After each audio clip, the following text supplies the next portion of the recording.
Welcome everyone to the fourth issue of the International Macro Risk online seminar series of the spring semester 2021. And today we're very happy to welcome three co-authors. They're all in the room with us today. Olivier Okinoti, Kim Osterling, and Thilo Albers will be presenting us their paper on selective default expectations. Before we jump on to the good stuff, let me just remind you of the rules of engagement. You're very welcome to ask any questions at any point during the presentation, but I will only interrupt the speaker for clarification questions. And if you have one, so please flag it clearly in the Q&A flow. Otherwise, your questions will be taken up later by me once the speaker has concluded the presentation, so in the last 20 minutes of the seminar. After the end of the seminar, there's an extended 15 minutes for people who want to continue the discussion in a more informal setting. But until then, please type your questions so that I can ask them later on. So fairly simple, and I pass it to Olivier, who's going to present the paper. The floor is yours. Good. Well, good afternoon, good morning, good evening, everyone, depending on where you are located. And also thank you, Rui especially, and Nathan for inviting us to present to this great seminar series. It is, of course, a big pleasure for us to be with you today and present our work. So let me share my screen so that you can see the slides. So that should work now, right? So this is joint work with Thilo and Kim. And even though I will be presenting today, Thilo and Kim are on my side to assist me with all the difficult questions you may have at the end, right? So the paper deals with a question which might come back to the forefront during the coming months and years, especially with the resurgence of sovereign risk following the COVID-19 crisis. And that question is the question of creditor discrimination in sovereign debt default episodes. So let me explain a little bit why we think this is important. The key question in the sovereign debt literature is, why do sovereign governments repay their external debts? Indeed, we know that creditors usually have very few legal means against a sovereign government which defaults, and therefore, given that they enjoy almost immunity, it is unclear why governments would ever repay their external debts. Right? So according to the literature, the main reason why governments repay their debts despite this almost immunity is that defaults entail costs for them. Right? And there are different types of costs which have been pointed out in the literature, the reputational costs, the costs of being excluded from capital markets and from further borrowing, but also the cost of facing direct commercial sanctions from creditors. And all these costs of defaults are supposed to give sovereign governments good incentives to repay their debts. At the same time, however, the cost of default will vary depending on who the creditors are. Evidently, a debtor government is not equally dependent on all its creditors. So in other words, creditors differ in their ability to impose costs on defaulting governments. And therefore, a government facing repayment difficulties might decide to discriminate between its various creditors and give certain creditors more favorable conditions than others in a debt default. Right? So this is what we call a selective debt default. And in fact, we know this is actually a very common phenomenon. Especially, it has been well documented that defaulting governments very often discriminate between their foreign and their domestic creditors. But they also generally discriminate between different types of foreign creditors. For example, during the Greek debt restructuring of 2012, we know that certain investment funds obtain much more generous conditions than other creditors.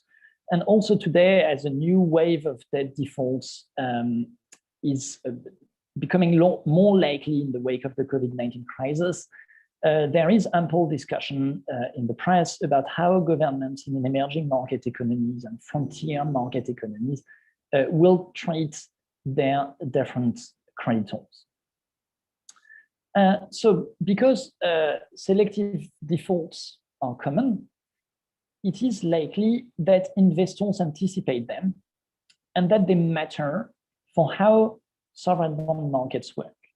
And the question we are addressing in this paper is, how do expectations of selective default or creditor discrimination affect sovereign bond trading and sovereign risk premium?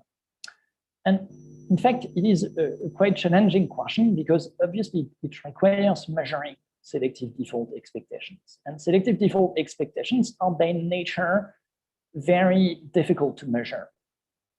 If there is a risk of selective default, different creditors will assign different risk premia to the same bond depending on their seniority status, right? If you are a bondholder and you think you will be treated less favorably in case of default, you will be willing to pay a lower price for a given bond than bondholders who expect to be treated more favorably, right? However, if a given bond can be traded on a secondary market, we will only observe one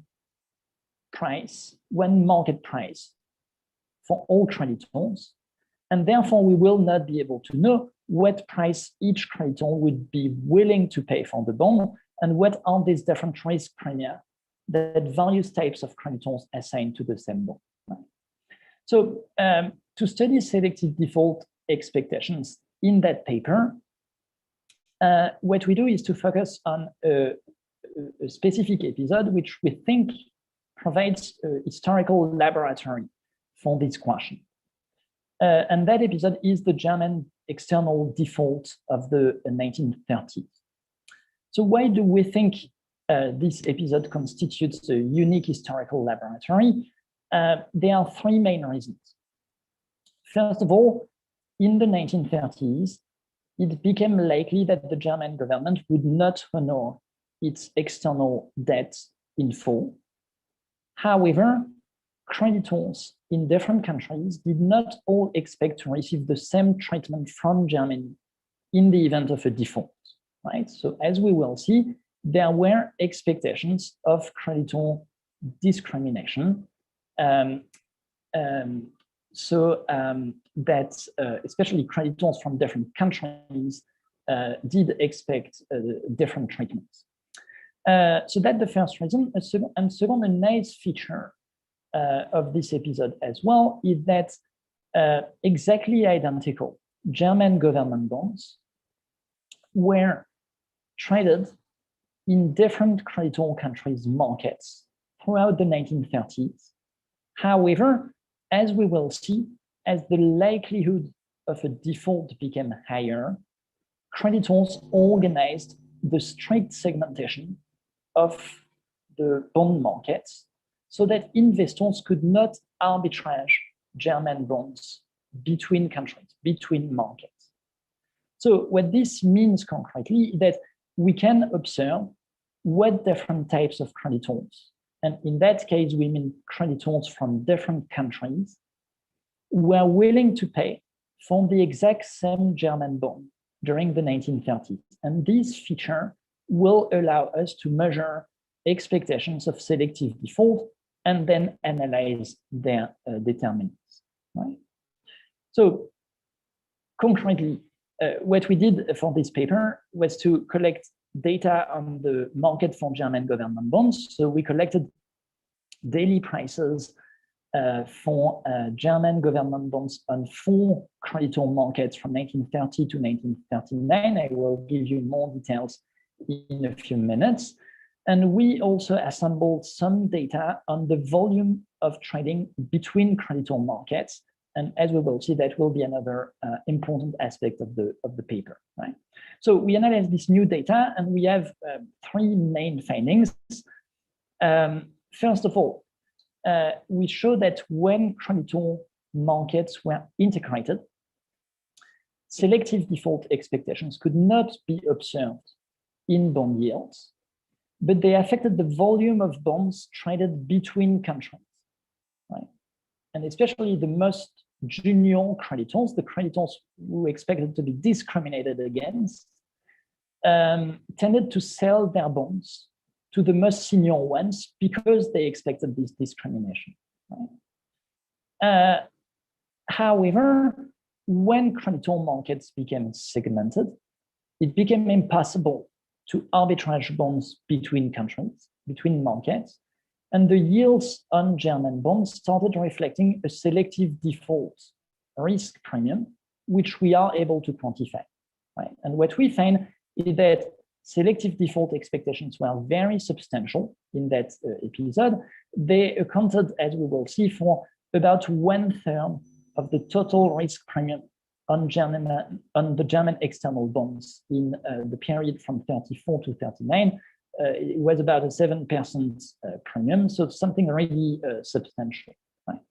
And finally, we also analyzed the determinants of selective default expectations. And here we show that different bondholders expected different treatments from Germany, depending on the economic power that their government had over Germany in the 1930s, right? So overall, what these results suggest is that even when expectations of selective default cannot be observed, creditors may still expect discrimination. And these expectations do matter for how trading takes place on the sovereign bond market. Right? So that's the general summary of the paper. And let me just show you briefly how I will proceed during the rest of the presentation. So first of all, I would like to give some historical background on the episode we are studying here. Then I will show you how we measure selective default risk in the paper. Then I will turn to our findings on the determinants of selective default expectations. And finally, I will present the conclusions and some implications for the literature on sovereign debt and also for today in view of opening up the discussion, right? But let me first start by giving some background on our historical case study. So, of course, it is hard to talk about Germany in the interwar period without starting from the problem of World War I reparations. As we know, the uncertainties and negotiations regarding reparations severely affected the German economy in the early 1920s. And that situation ended up in the infamous hyperinflation of 1923 and 1924, which crippled the German economy, right? In 1924, however, the German currency was stabilized. A new reparation schedule was put into place called the DOS plan, and it came with a big international loan called the DOS loan, which will be important in our paper.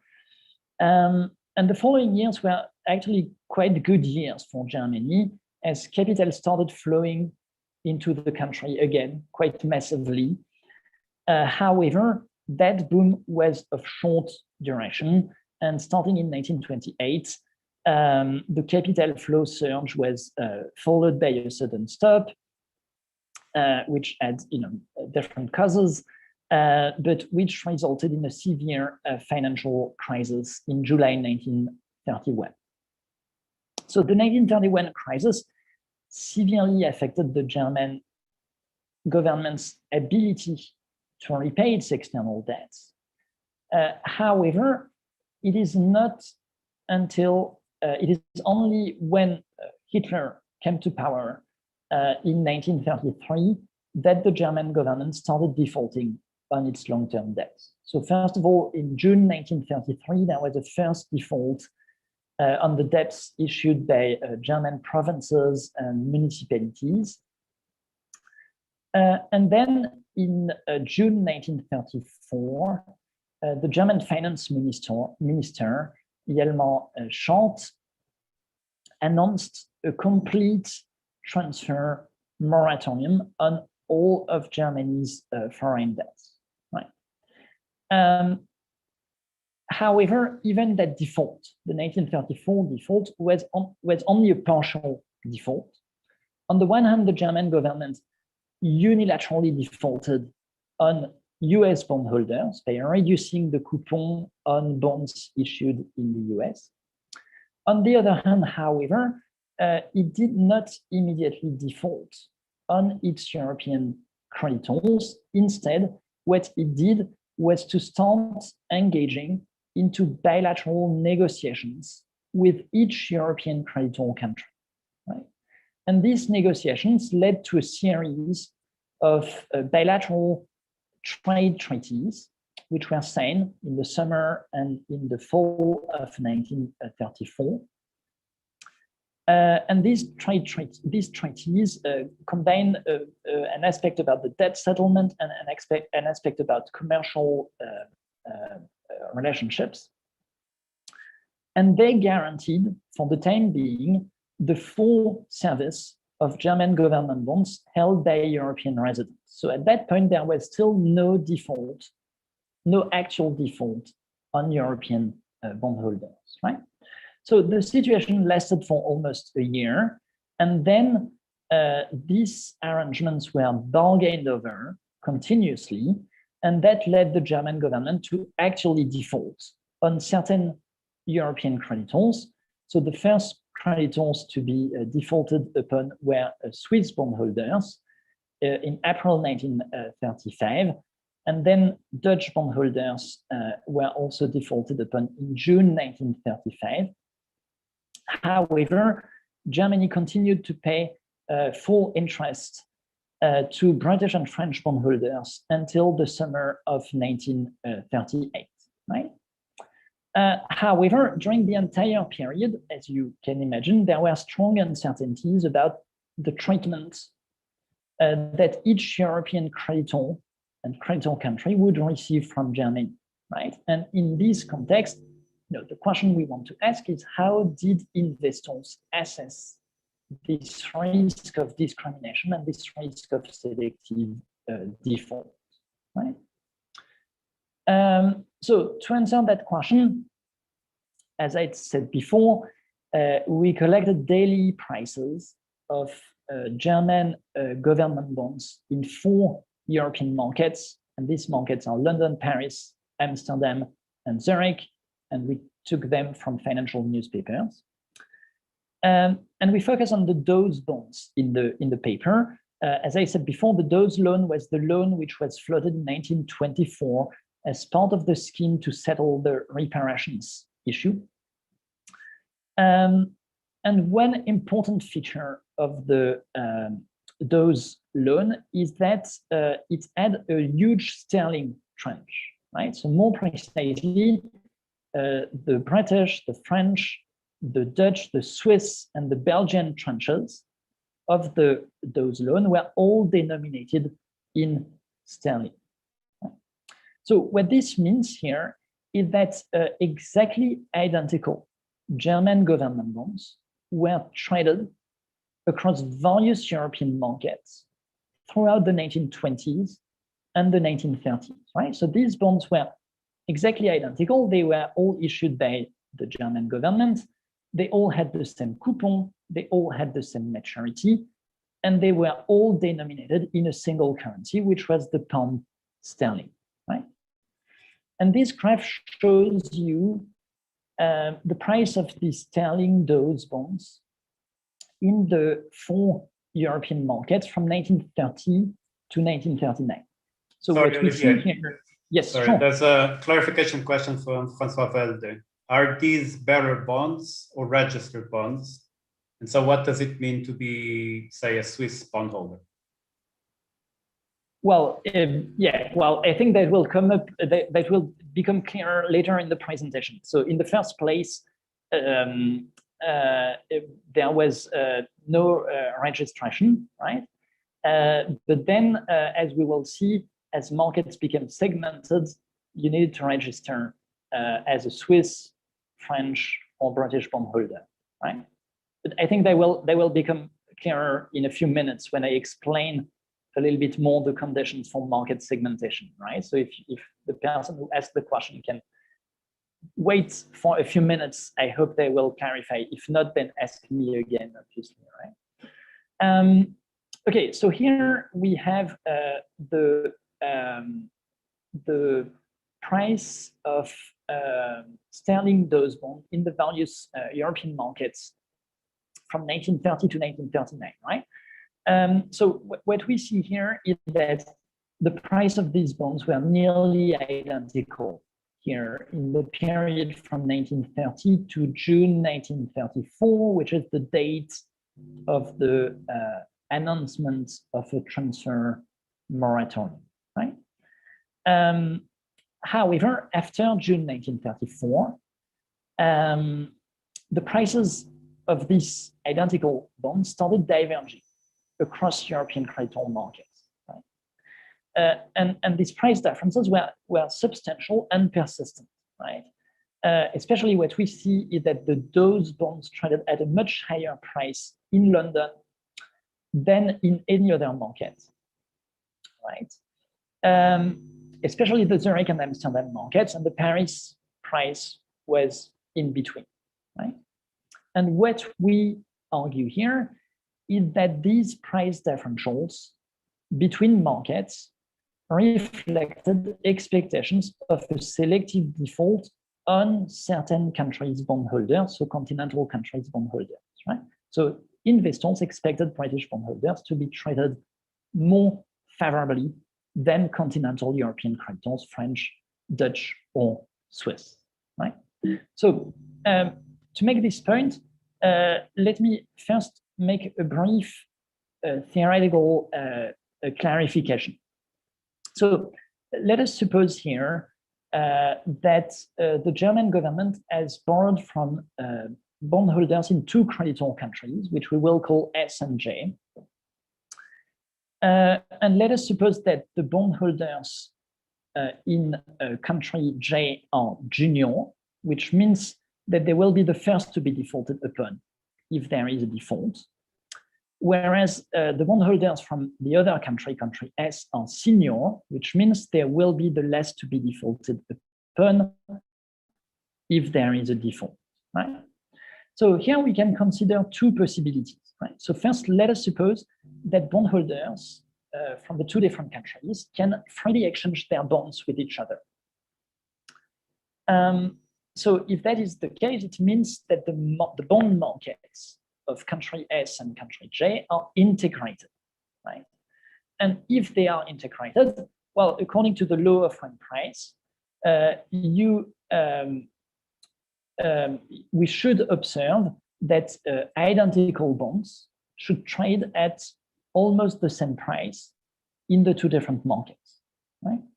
So if the markets are integrated, it should not be possible to observe selective default expectations in the bond yields, right? However, it does not mean that there is no selective default risk, but if bondholders expect discrimination, this should be reflected in the volumes of bonds traded between countries. So more concretely, junior bondholders who think they will be the first to be defaulted upon should sell their bonds to the more senior bondholders on this integrated bond market, right? So that's the case when markets are integrated. Now, if we suppose, on the contrary, that bondholders of the two countries cannot freely exchange their bonds with each other, it means that the two markets are segmented. And now it becomes possible for identical bonds to trade at different prices and therefore at different yields on different markets, right? And the yield spread between the two markets should reflect first a liquidity premium and right? So it follows from this very simple analytical framework that the yield spread between identical bonds traded in different countries will represent a selective default risk premium if two conditions are met. First of all, secondary bond markets need to be strictly segmented so that investors from the different countries cannot exchange their bonds with each other. And second, we also need to make sure that liquidity differentials between markets are negligible or have a negligible impact on yields, right? Because it could be that there are significant liquidity differentials between markets that explain the price differences, right? So we can examine these two conditions in our case study. And first, the first condition, as I said, is that bond markets are strictly segmented. And here, the segmentation of the bond market in our historical episode came from official trading restrictions, which were put into place in the summer of 1934. So when the German government announced its willingness to default in June 1934, as I said before, it started running bilateral negotiations with each of its creditors, right? And at the same time, creditors took measures, creditor governments took measures to prevent arbitrage of German bonds between countries. So in each market in practice, there was a ban on the sale of German DOS bonds purchased by foreigners after the date of the German moratorium in June 1934, right? And we have evidence of this in the press. The Financial Times reported the decree which was put into place in the UK, and that decree noted that until further notice, no bonds of the DOS and Young loans will be a good delivery unless accompanied by a declaration by a banker or a stockbroker that they were, on the date of the moratorium, the property of a British subject, right? So you needed to register as British, French, Dutch, or a Swiss bondholder to be able to trade on that market, right? So I hope that answered the question that we had before, right? So these measures, of course, existed, but the question, of course, is, were they effective? And in order to explore this, what we do first is estimate impulse response functions of changes in bond yields from one market to another, which we estimate by local projections, right? So on this graph here, you see the estimated impulse response of a 1% shock to the DOS bond yield in Paris on the DOS bond yield in London. And we distinguish between two periods. First, the period before the moratorium, before 1934, and second, the period that followed the moratorium, so after June 1934, right? And what you see here quite clearly is that before June 1934, the London yield adjusted very quickly in only one day, actually, to a change in the Paris yield, right? And this means that the two markets were very closely integrated, right? When there was a change in the yield on one market, it immediately was reflected after only one day on the other market. However, after June 1934, right, the DOS bond yields in Paris and London started moving completely independently from each other, right? Which indicates that the markets were indeed segmented, right? And the London market did not react at all to what was happening on the Paris market, even if these were the same bond, right? So in addition, we can also look at more direct evidence on the volumes of German bonds traded between the different creditor countries. So as I said before, the DOGE loan was issued in different European tranches, right? And the UK Treasury, quite nicely for us, collected information about the share of those bonds of each tranche, which was held in Britain by British residents in 1934 and in 1938. And we can find this evidence in the archives of the UK Treasury, right? So this table presents this data, and there are two main messages, right?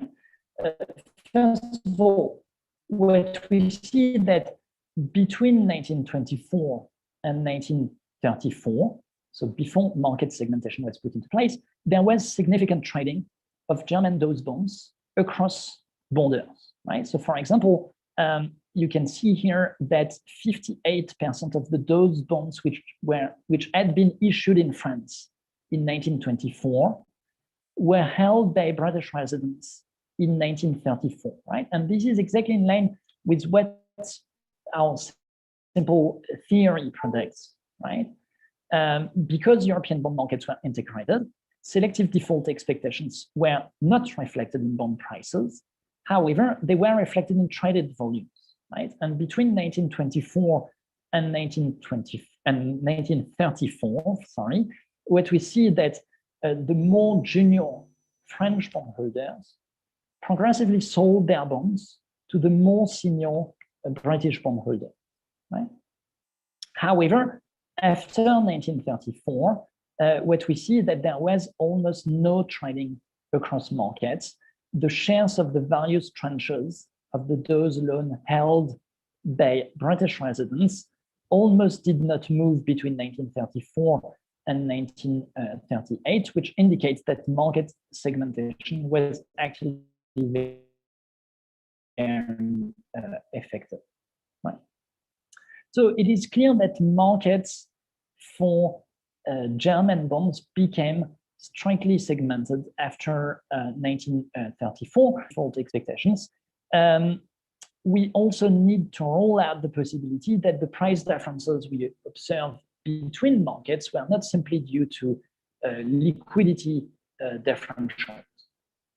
So for that purpose, what we do is to use a very standard and simple measure of liquidity, which is the percentage of the last 10 trading days during which the DOGE bond in a given market exhibited a non-zero return. And this graph shows this measure for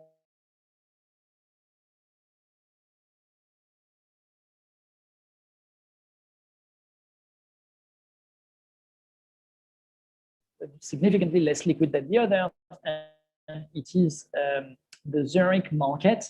However, in absolute terms, it was still a relatively liquid market. And also in the paper, I'm not showing these results here, we more formally show through regressions that liquidity differentials had no statistically significant effect on the DOGE bond yield spread between the various markets.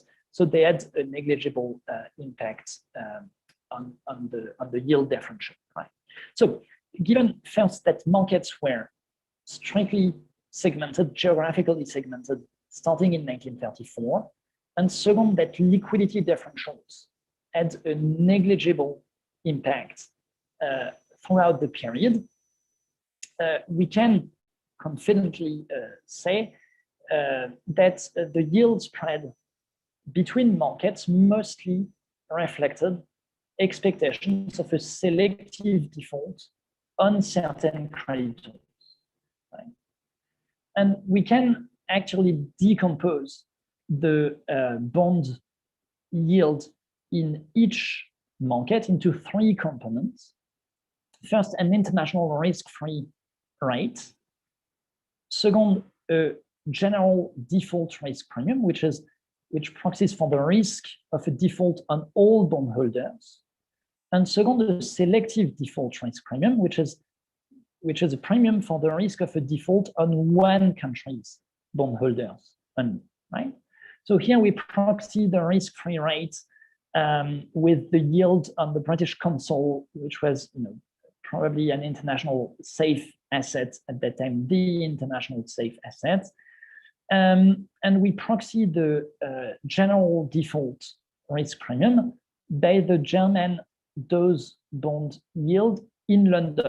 Indeed, if there are selective default expectations, it is always relative to one most senior creditor, and the price data clearly reveal that the British bondholders were the most senior creditors. So if there was a default on British bondholders, it would mean that the default would have been a general one, and that's why we use the London yield as a proxy for the general default risk premium. And finally, the spread between the London DOS bond yield and the DOS bond yield in the other continental markets represents the selective default risk premium, right?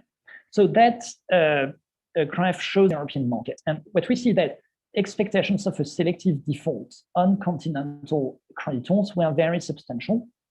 So let's take the example of the Paris yield.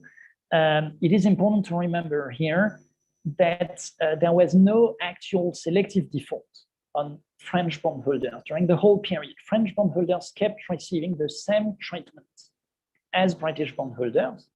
However, investors considered that there was a large risk of discrimination against French bondholders, and the mean spread between those bond yield in Paris and in London was as high as 7% between 1934 and 1939. So that's approximately 30% of the total yield on the German DOS bond in Paris, right?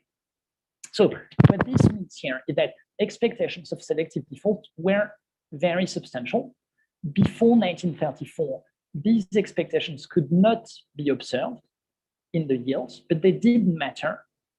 After 1934, when European sovereign bond markets became segmented, a large selective default risk premium became visible in the bond spreads, and we can quantify it. Okay, so now that we have shown that there were expectations of creditor discrimination, of course, the next question is what were their determinants, right? So to answer that question, we first present a historical narrative of the debt negotiations between Germany and its creditors in the 1930s, right? Olivier, just a heads up. Yep. 5 minutes. 5 minutes? Yeah. Yep, good. Yeah, I'll try to keep time, right?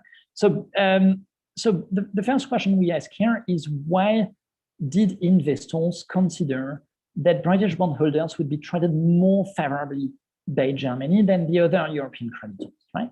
And what clearly appears from the archives we have consulted is that the British bondholders, they were considered senior very much because of the economic power that the UK had over Germany in the 1930s. So Germany was dependent on the UK mostly because of the importance of the London center as a trade and financial center. We have to keep in mind here that the German government's main goal at that time was to import raw materials, which were necessary for rearmament. And the main supplier of those products was the British Empire. And on top of this, the London money market was also very influential and was used by German importers to finance most of Germany's trade, right? So we can see this here on this graph, which shows some quantitative indicators on Germany's economic dependence on the UK. So what we see that there was the share of raw material import that came from the British Empire was much higher than the share that came from the French Empire, Dutch Empire, or from Switzerland. But also German banks were owed a much larger amount of debt to UK banks than to other continental banks, right? But on top of this, these initial expectations were also reinforced by the commercial policy that each creditor country adopted towards Germany following the debt default of the 1930s. Again, we have to keep in mind here that Germany's key problem at that time was what Keynes had called the transfer problem. It was the fact that the country needed to generate sufficient foreign exchange revenues through exports in order to service its external debts. And when the German government announced its intention to default, all creditor countries reacted by threatening with trade sanctions. However, eventually they adopted various attitudes towards the German government. On the one hand, the UK government adopted a policy of appeasement, economic appeasement, and they granted Germany generous trade concessions. On the other hand, the continental creditor countries, France, Switzerland, and the Netherlands, installed very coercive clearing systems, which put significant impediments to trade with Germany.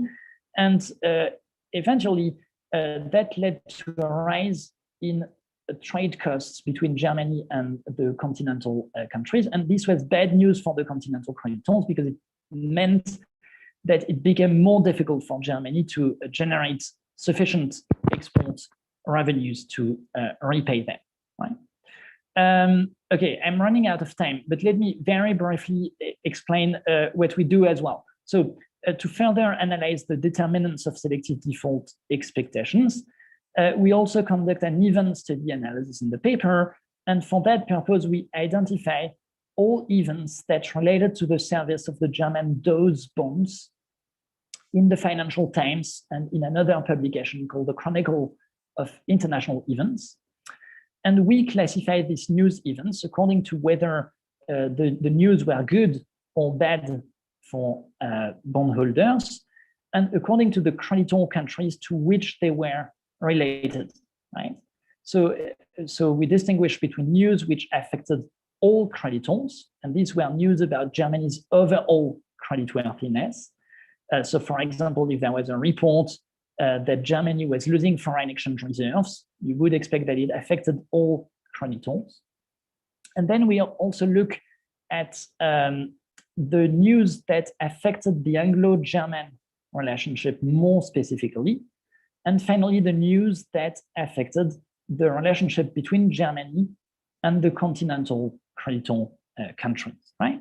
And then by looking at the difference in yields, what we have here de facto is a difference in differences analysis, right? So we define time windows around each event, which include the 5 days before the effect of the news shock on the yield spread relative to London before and after the arrival of the new information, right? So if we do that, first focusing on all creditors, the first result we have is that we see that bad news about Germany's overall ability to repay increased the spread between the London and the continental market, so increased selective default expectations, right? So when there were bad news about Germany overall, this resulted in a rise in selective default expectations on continental creditors. Second, we look at the news that affected the relationship between Germany and its most senior creditor, which was the UK. And here we find no effect of the news. So here, what this means is that good news about Germany's relationship with the UK did not expectations for continental creditors because they were probably interpreted as good news for the junior creditors as well. And finally, last thing, what we see is that bad news and good news about Germany's bilateral relationship with a given continental creditor also increased expectations of selective default on that country's bondholders, right? So let me conclude, and I can give more details about the event study analysis because I understand I rushed this completely. So if I want to summarize very quickly, we have a quasi-natural experiment here, which allows us to assess the incidence of selective default expectations. We see that selective default expectations were reflected in the volumes of bonds traded between countries when secondary bond markets were integrated, but they were then reflected in yields, and we can quantify them, and we find that they were large and persistent. We also see that creditors were considered senior if they came from a country that had more economic power over Germany. So also what this episode tells us is that selective defaults are, especially it is possible for governments to organize the segmentation of bond markets so as to discriminate between creditors. And if it is possible to have selective debt defaults, then it is likely that creditors anticipate them and that these anticipations have a large impact on sovereign bond markets, which is something we might want to remember in view of the coming sovereign debt defaults following the current crisis, right? So I'll end it here. Sorry for running a little bit out of time. I can, of course, answer all questions you have on the bits I rushed. Fantastic. Thank you very much, Olivier. So we do have a feed of questions. So let me start with Jan Annert, who asks whether you also looked into the potential effect of taxes, i.e. were the different investors taxed in similar way on the German bonds, and did the tax treatment change, namely after 1934? Well, that is a very good question. Thank you. We didn't look into that, but probably yes, we should. So I don't know if Kim or Thilo have any further thoughts, but I think it's a very good suggestion. We could also look into. I haven't seen anything that would suggest that these bonds were taxed differently. So and that, I mean, might be the case, but I haven't seen anything that would indicate this. Thank you. It's a factual question. Duncan Needham asks whether capital controls might have an impact. In particular, if these tranches were all denominated in sterling, did it become relatively easier to obtain the funds to buy the sterling bonds in London rather than elsewhere as the decade progressed?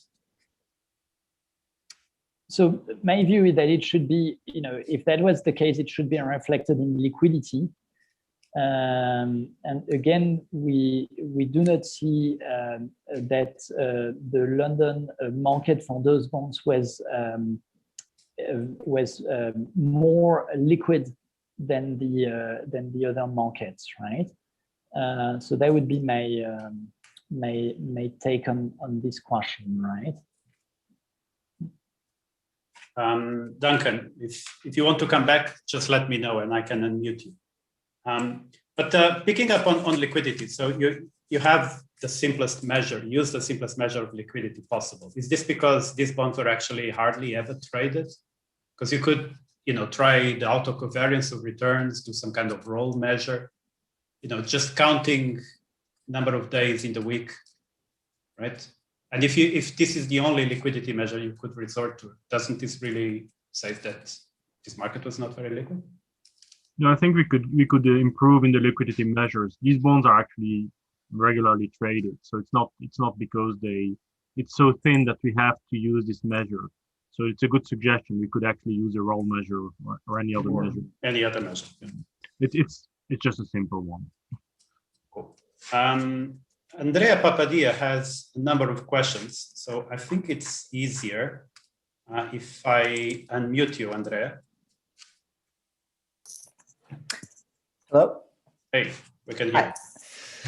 So, no, thanks a lot for the presentation. Obviously, you know that I have a vested interest in this topic. So my question is, so the relationship between selling to other foreign creditors and selling back to Germans themselves. And I was thinking that in a sense, selling back to Germans themselves would be the best option if it was possible, because the Germans are the most senior creditors of all, right? Because they're the ones that are least likely to be defaulted on, because they're domestic creditors. Of course, repatriating these bonds back to Germany becomes increasingly difficult as time goes by. But there were repatriations and substantial ones, and they might have differed a lot between different creditor countries. And to a certain extent, it's because of different size of German exports to these countries, because these repatriations were tied to exports. And you partially addressed this with showing the increase in trade costs for continental Europe versus the UK. But I wonder, if you've considered looking more directly at exports to Germany, or if there are some measures of how much of exports proceeds to the different countries were used potentially to repatriate, how this might affect the price of the bonds in the different countries. Yeah. So maybe I could answer that question. I think it's an excellent question. So in the previous version, we actually looked at the bilateral exports, but so the problem is that if you only look at exports, you might run into another problem, right? Because these obviously depend on the economic conditions generally, and the UK has a very different recovery from the Great Depression than say France, right? Or especially Switzerland. So we thought it would be more prudent to actually look at trade costs, which is basically the bilateral trade, and you. So it's this Jackson-Novi-Meissner measure where you condition on the economic, or like on the GDP, basically. Yeah, Andrea, if I may, of course, we know your interest in this repatriation story, and we know your paper on that. Right? So, well, of course, as you know, because that's because you describe it in your paper. The thing is that it wasn't necessarily possible for all foreign bondholders to sell their bonds to German ones because of the controls, right? So it would be nice to have volumes, more evidence on the trading volumes between Germany and the foreign creditor countries, right?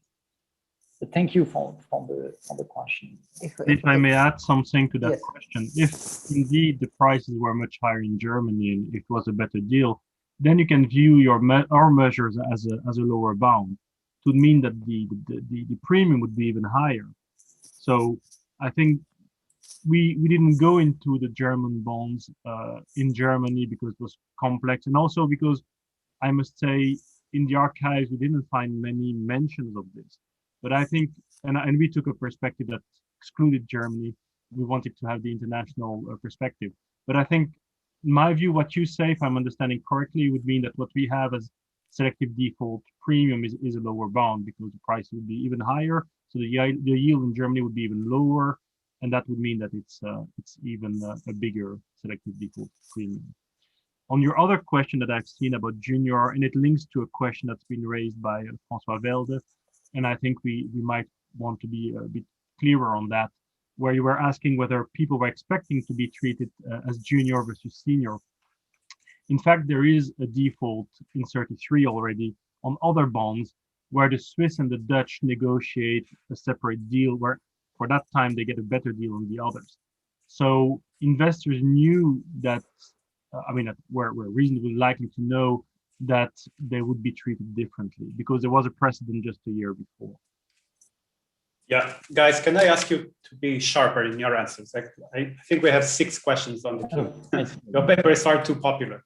And of course, you're very welcome to communicate via email or other ways with the audience. We'll send you the full list of questions anyway. Francois is patiently waiting. He raised his hand a while ago, and I'm going to unmute him. So Francois, you can ask your question. Hi, yeah, I guess I'm coming back to this.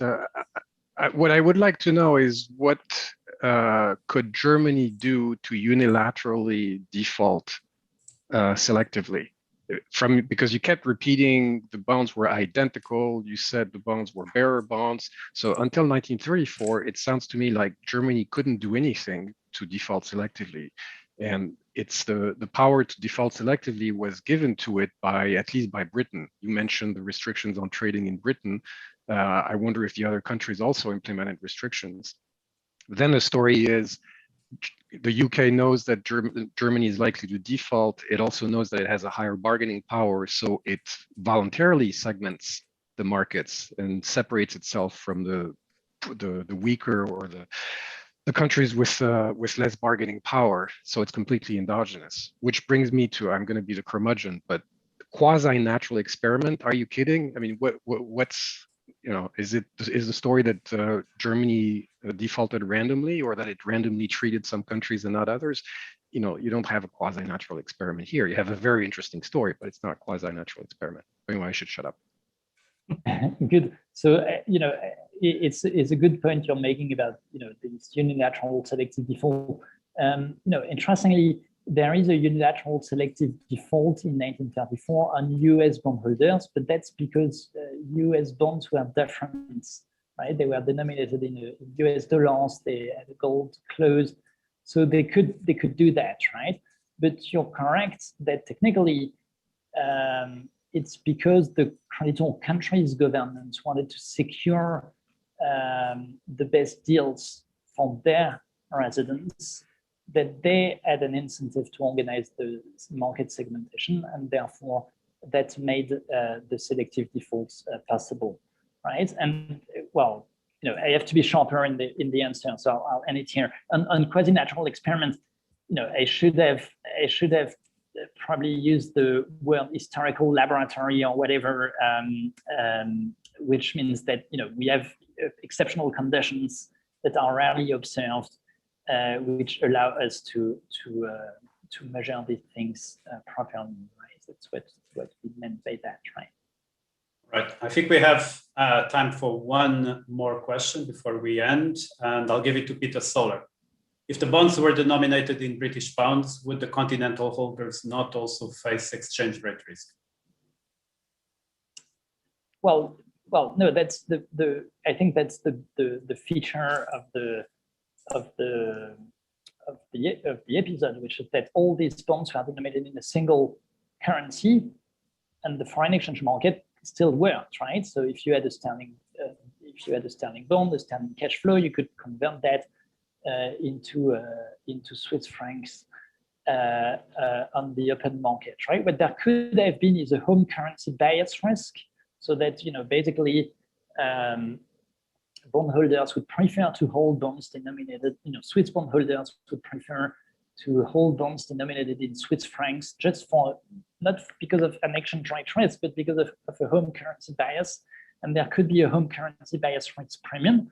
However, we do have data on the Swiss market, which is quite interesting, because on the Swiss market, those bonds were denominated in two tranches, a Swiss franc tranche and a sterling tranche. And what we see looking at the prices of the sterling denominated and Swiss franc denominated bonds is that they were, you know, relative to par, they were really closely following each other. So it doesn't seem that home currency bias did play any substantial role in explaining these price differences across markets. Okay, thank you for that. So we need to stop here the official proceedings. We're at the hour. So I would like to thank collectively. This would be the applause moment, but unfortunately we'll have to clap our electronic hands. Thank you very much. It's been fascinating. I just want to remember the audience that we continue next week with a non-selective shock, the Black Death, and we'll have Remy Jadwab, Noel Johnson, and Mark Koyama telling us about the economic impact of the Black Death. This is only the formal ending of the proceedings. As you know, we can go for some 15 extra minutes, and we do have questions to fit them. So if you're interested to continue the discussion, please stay with us. Otherwise, I look forward to see you next week. And thank you for inviting us and for all the questions and comments. It hasn't stopped yet. Okay, next one will be Clemens Jobst. Did Germany try to discriminate between bondholders? Germany did probably not like the fact that bonds would flow to the UK market, where it could not default, or at least not as easily. Well, it's a good point, right, Clemens? The question is, did they know, right? Before 34, did they know? I don't think there was any effort to collect information about who held the various tranches of those bonds, right? But you're correct, right? If they expected they would be more difficult to default on British bondholders, you know, that would have worried them, of course, right? Yeah. So the thing is, Germany could not have selectively defaulted if all bondholders had already sold their bonds to Britain, right? But apparently they defaulted on time before that completely happened. Right? But also the measures they set into place in the UK make it extremely hard at some point to transfer your bonds from any other countries to the UK. So when the market are segmented after 34, it becomes increasingly difficult to arbitrage. Yeah, I think Clement's question was about what happened before 34, right? That basically between 30 and 34, it could have worried the German government that French bondholders were selling their bonds to the UK. It's a good point, but we didn't find any evidence on that. Very good. Nathan Sussman is waiting to ask a question. Hi, I really like the paper. I have two questions. One is, do you have a kind of a placebo where you're looking at some other defaulting country? There were plenty in the 30s, and whether these discrepancies, I mean, I'm asking you for a lot, but I think just to make sure it's a German thing and not some kind of a more general phenomenon, at some other substantial default and compare the markets in terms of pricing this risk. And the second one is more sort of in terms of historiography. So I recall from my graduate days at Berkeley, Barry's paper with Portes on the debt defaults in the 30s. And he has a story where it's not just the discrimination of the German government, but different tactics of the debtor countries in negotiating with Germany. So I think he said the Swiss and the Dutch had a different strategy from the British, and they didn't agree. I mean, so there's also something on the creditor side, the behavior of the creditor governments, not only the just behavior of the debtor in terms of. So it's kind of that's what I recall from that paper. It's kind of a long time ago. So maybe shortly on the comparison with other. I think we have something quite exceptional here. I don't know. I mean, even though there were many defaults, I don't see any other that look like this in the 30s. And it's due to your second element, which is very fast creditor countries stopped having a united front. And so they actually all try to get the best deal for their own citizens. And it's already starting before those bonds. That's what I was referring to before. It's already started in 33 on other bonds where the Swiss and the Dutch start to negotiate something for their citizens, arguing that their bilateral trade are good for Germany, and so they should get a favorable treatment. And so I think that's what's playing a role here. So yeah. In a nutshell, that's how I would answer. Yeah, and the second question again, right? You know, we think that initially, indeed, the Germany was more dependent on the UK, and actually we have actual evidence from the archives when the German economics ministry was really worried about potential retaliation from the UK. But on top of that, it is true that the UK, you know, went for this strategy of economic appeasement, which consisted in granting Germany very generous trade conditions, and in order to increase exports, increase German exports, and of course that was favorable to the bond holders, right? So whereas the countries which reacted by imposing impediments to trade with Germany, did see a lower likelihood that their bondholders would be repaid as a consequence, right? So of course, these strategies are endogenous to the initial possession. In case François had a question about natural experiments, but still, that's an important part of the story. What creditors did, right, and how they responded to the default. Okay. Very good. There's it's not really a question; it's an observation by Silvia Marchesi. She says in recent research, we tend to find that spreads and agency ratings after default with official creditors decrease, while they increase after default with private external creditors, which could also possibly lead to an incentive for selective default. And she goes on to say that the literature explains this as depending on the way, more or less confrontational, in which these negotiations that we were just talking about take place in the Paris or the London clubs. I guess this is mostly an observation for you. Yes, thanks, Sylvia. We'll have a look at the paper. It looks good. Sounds interesting. Yeah, it is indeed part of the motivation, right, to understand selective defaults more generally, because we know, because of research from other scholars, that there are selective defaults today on various types of creditors, and obviously that is an important motivation for us. So thanks for the comments. So Duncan Needham came back, and Duncan, I'm going to unmute you because I think it will be easier. So you can make any questions or observations now yourself. Thanks, Rudy. Yes, it is just a comment because I'm certainly not expert on this, and it really, I suppose, depends on how much coordination there was amongst the different nations. Because my understanding was that the coupons were held in accounts at the Reichsbank and then used as bargaining chips with the different countries. So that would give the Germans, some power to discriminate, between different countries. So I'm interested to know what the mechanism for actually paying the coupons was during the 1930s. So, well, that is true. After that was the way of selectively defaulting. Instead of saying we will reduce the coupon, they paid the coupon in Reichsmark script, part of the coupon in Reichsmark scripts, which were less valuable than the official than the original standing coupon, right? But if we look at the period before the actual selective defaults, right? It's through the BIS that the coupons were paid, right? The BIS was the trustee for German government bonds. So in that period, the Reichsbank did not play a role. Before there was an actual default, right? The Reichsbank did not play a role in paying the coupon.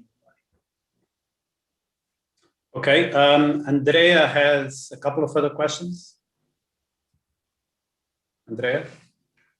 Should I just summarize yourself? Yeah, no, so the first is more a comment that Schacht and Montague Norman were quite close, had a very good relationship, and probably this also played a role in the favorable treatment of the British, or at least to smooth things over in the bilateral negotiations. I don't know if you've discussed this in the paper, but I think it's worth mentioning. The other question that I have is that in the late 1930s, increasingly German companies were hiding their assets abroad in Switzerland and the Netherlands. And this in theory should give these countries power over Germany because of a potential threat of exportation. It's not clear if this threat is credible or not because these countries are obviously not militarily strong. But I wonder if you do observe anything in your differential default risk that would suggest something of the sort. So like a decreasing differential default risk in the Netherlands and Switzerland in the late 1930s. I was just wondering this.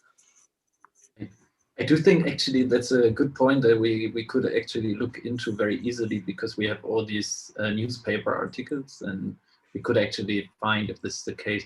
But I will say, like, I don't think that there was, I think the only country that had power over Germany was the UK. So, and I'm also, I know this, that from my work on wealth inequality and wealth accounts, that there's always the story that everyone hid the money in Switzerland, but it's sometimes a bit hard to distinguish what of that is propaganda and what of that is actually true.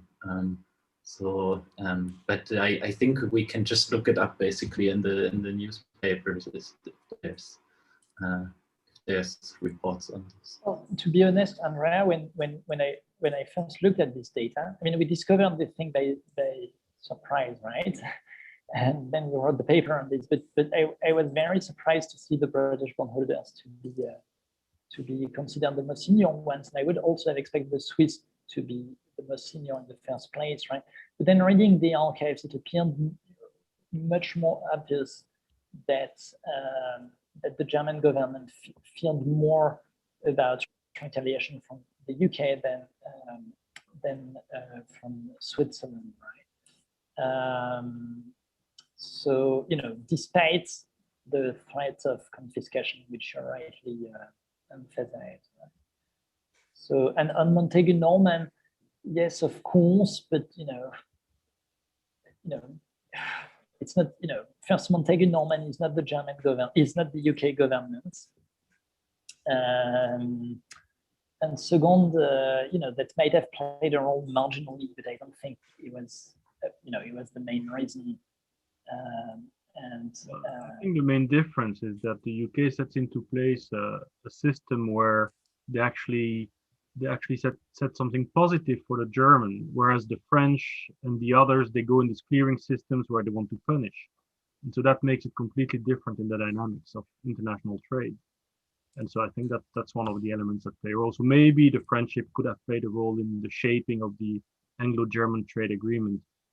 But there again, as Olivier said, Montagu was not the government, but it could have played a role. Yes, we can't rule it out. It's clear that Norman was very much opposed to trade sanctions. We have letters from him where he clearly says so. Also because, well, not simply because of his relationship with Sean, but also because he was trying to protect the interests of the UK financial industry, right? And they were all in favor of economic appeasement, right? So, you know, it did play a role in that story, but the friendship itself might have played a role marginally, but I'm not sure it would have been a big determinant. Yeah, it's hard to falsify. So there's no further questions on the queue, but I have a couple of my own. So I wanted to ask you a technical question about how effective the affidavits were, because there's been other examples of that in history where markets found an easy way around them, namely by using the repo market. But at least your LPMs seem to put that to side, since there seems to be a clear separation in market integration. But I still wanted to know if you found any reference to this. And the end, and perhaps more interesting, you didn't have time to talk about your news models at the end, right? So I was just wondering whether there was really a country-specific news effect. So you had a piece of bad news about Switzerland that only applies to prices in Zurich, or does it show up in all the other junior markets? Because since you run panels and pulled regressions, and then country by country, it's unclear to see whether Dutch investors reacted proportionally to bad news about Swiss, since selective default was sort of following a schedule, right? You start with that country, condition on that quantity being treated. You already know who might be next. Yeah, so I think that's a very excellent point, and I think because we had to rush through it, it was a bit tricky to understand. So this third event study is basically a difference in differences, right? So you have the yield differences, and then you add another differences by comparing treated continental with non-treated continental. And so say there's a news for Switzerland, then that is Swiss specific, a news report on negotiation of the Swiss and the German government. Yeah. An article doesn't mention France or Holland, then we measure the effect of that by looking at the Swiss yield change compared to those in the other markets. So yeah, that's the idea. And yeah, and I think we're gonna take it even a bit further. So we are just now collecting for France. There was the consul listed. There was also listed in London, right? The British consul. And then we have another cross-listed bond on which trading was not restricted across borders, right? So it's the same bond. And then the idea is we can do everything that we do here, except maybe this last regression, because we cannot collect it for all continental markets. We have kind of a placebo, right? Where we look at one. So just great. Okay, this is too much fun, which probably means we should stop. So thank you so much a lot. This has been great. Thank you for bringing your paper to the IMOS webinar. And you're old hands in this, so I hope to see you in the audience in the near future. Till then, thanks again. Yeah, thank you so much to all the comments and the questions, and thank you especially to Rui for inviting us.